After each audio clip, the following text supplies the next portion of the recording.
Truly delighted to have you on Siasa Brigade, your go-to point on matters, politics and governance here in East Africa and Africa at large. And I'm yours truly, Richard Mwenja. Indeed, a pleasure and such a delight to have you on board. Now, today on this particular show, we are talking matters spearheading reforms in the police service at a time when the IG, Japhet Koome, has come forth and admitted that corruption lies there in the police service, and it's time they do away with this shameful vice. But how does that journey start? And how do we win this fight against corruption in our police service? That is our conversation today on our Siasa Brigade.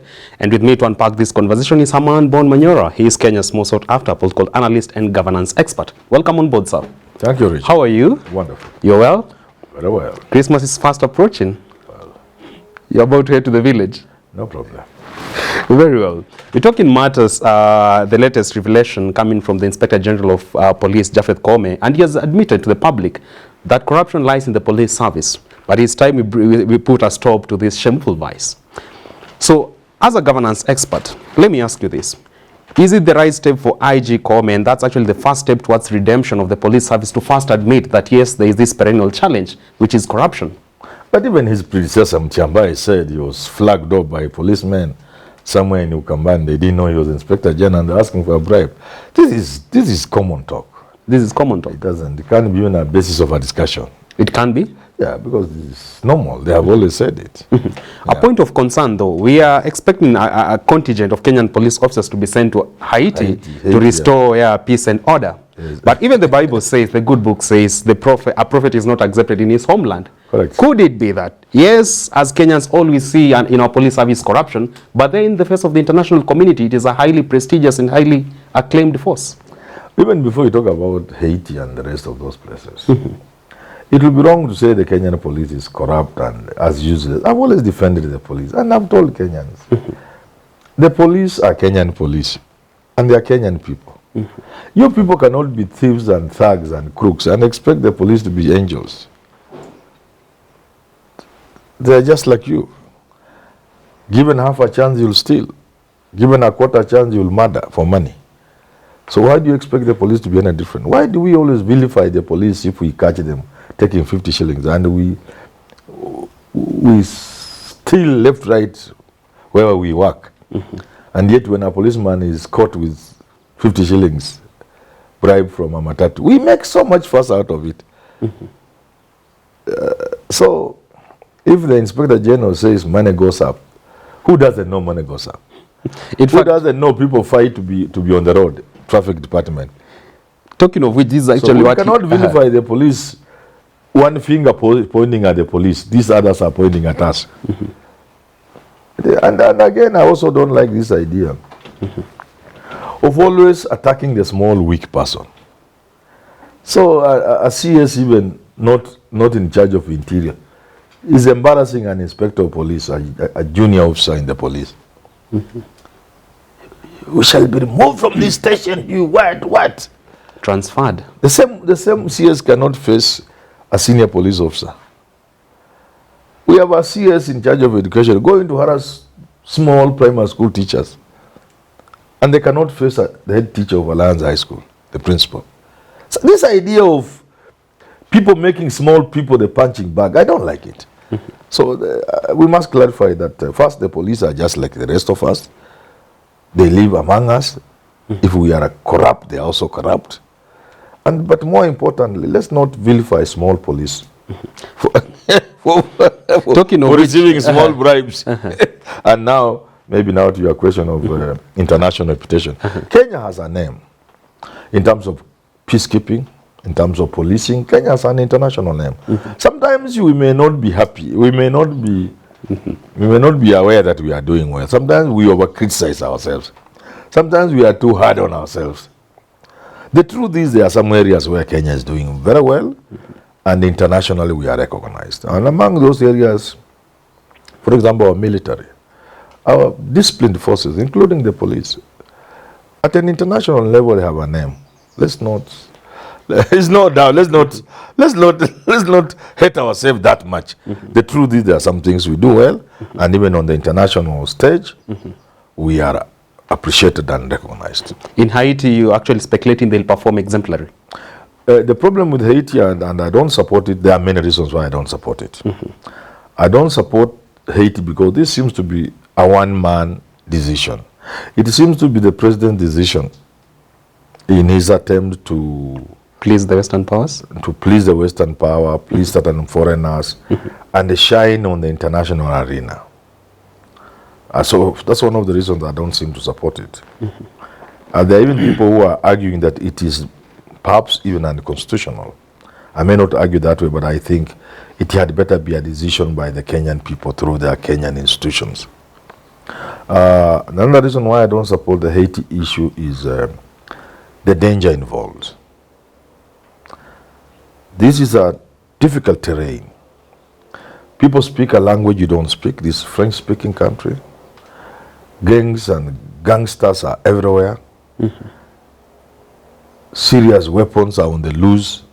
There's no law and order. And I tend to think we are exposing our policemen to risk that is not commensurate with anything. There's nothing we are there to, we stand to gain nothing. What is there for Kenya? Maybe I didn't support Somalia invasion. I want to call it invasion. But you could argue we could be safer if Somalia is safe Yeah, sure. from Al-Shabaab.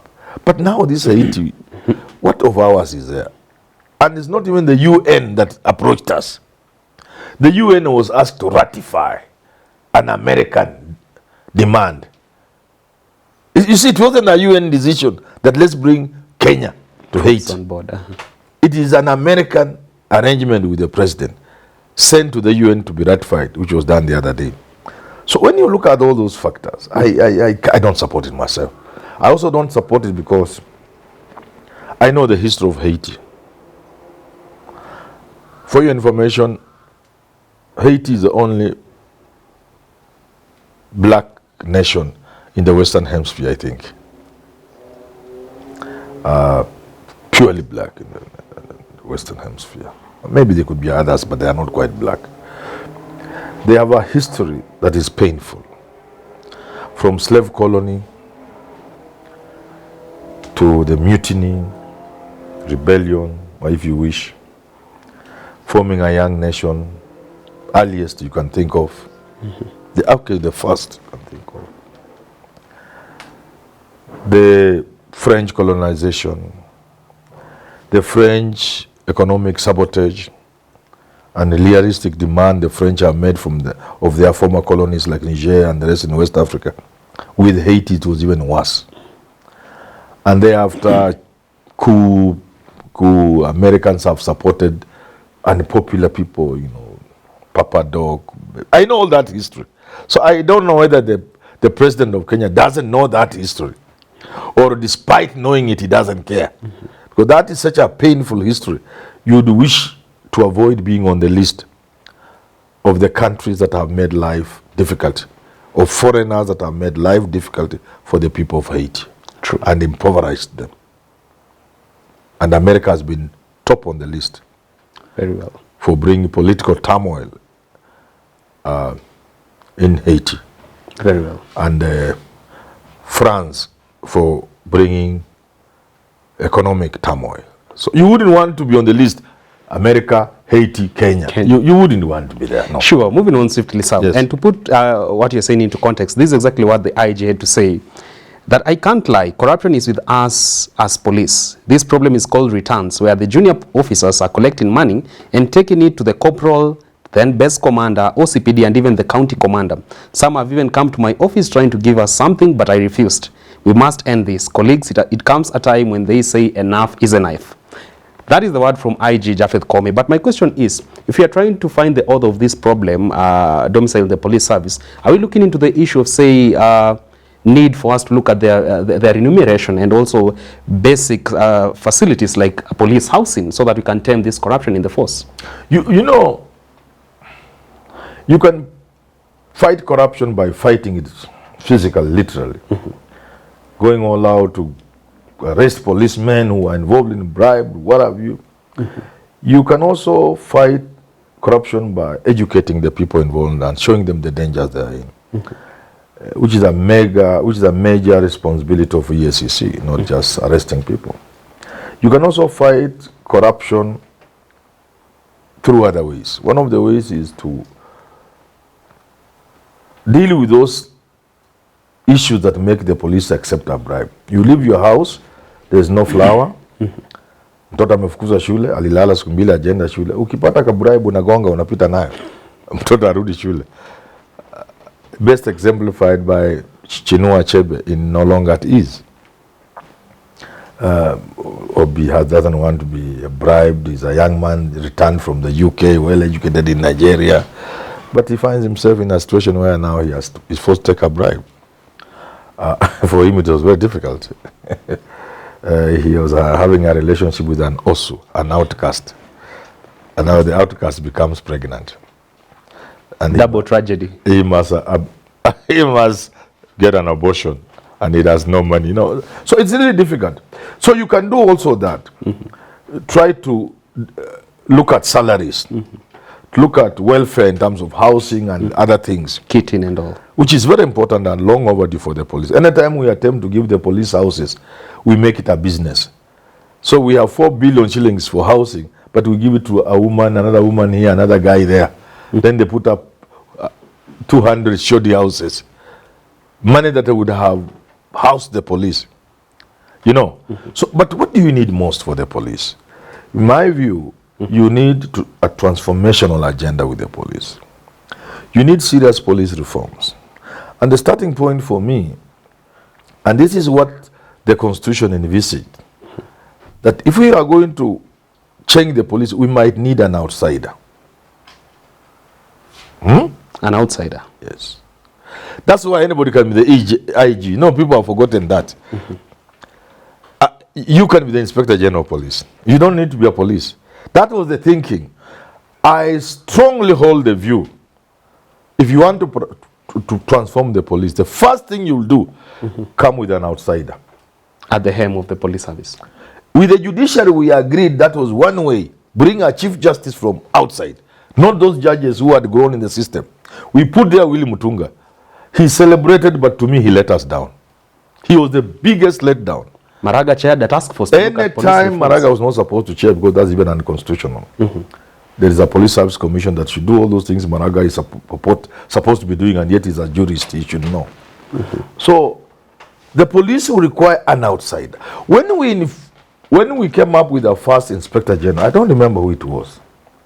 Was it Boynet or Matere, somebody, the first IG. I remember participating on a BBC talk program. Somewhere around Mangwin, I don't know whether it was. It's some whatever that place was. A school, some of these group of schools in the bush there. And when I was given, it was a town hall meeting.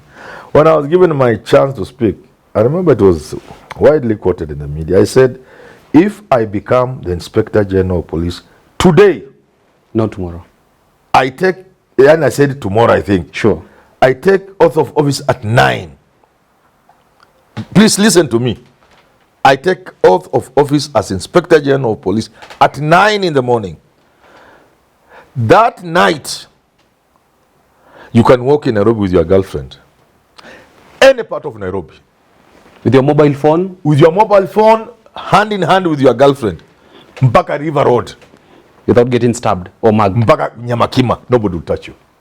That is a set of change. That's a sort of reform I'm talking about.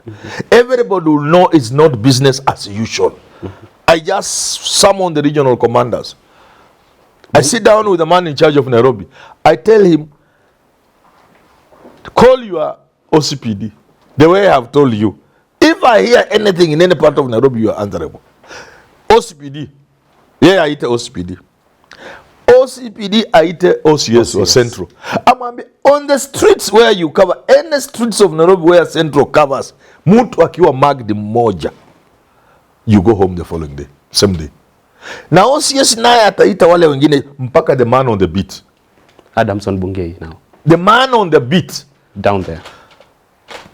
If you are the one on duty around Kencom, if one person is mugged and the CCTV cameras are operational, you go home the same day. No, that kind of seriousness I'm talking about. But before I do that, I will have talked with the president Na hii pesa ya polisi watu wanakulanga, hakuna mtu atakula shilingi moja. It will go towards improving the welfare of the police. From health insurance to everything else. Hii insurance ya ukora hii nikikuwa IG na inatoka siku hiyo. The police will receive quality health care.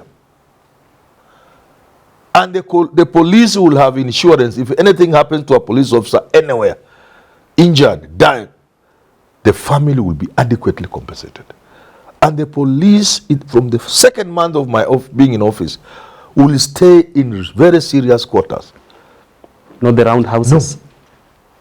So I will have done the best for them, but on their part, my friend, those shops which handle mobile phones, stolen, they are known. Those that work on mobile phones to make sure that they cannot be traced. If you steal somebody's mobile phone, you flash it out. There are people who do that in Nairobi. Special crime unit. You deploy it there. I will form a unit that will ensure within a week or two, nobody's mobile phone will be snatched in Nairobi. By the way, you know, we are getting to a point where that's going to be a thing of the past. In another 1 year or so, these people, I should advise them to look for other jobs. Come on and learn wizi waanze wizi ingine. You're going to face it out? No, I'm saying natural, international, sure. Because now, even insurance companies are tired of insuring phones. So now what is happening now, there is the eSIM card. So you don't put a physical SIM card in a phone. You register it to Safaricom. Even now you can do it. E. Sure. You don't touch a SIM card. Some phones now even are coming without a place for a SIM card. True. So if you steal somebody's phone, what will you do with it? You can't arrest Since you cannot put a line there. True. The line, the Safaricom must see where you bought it from.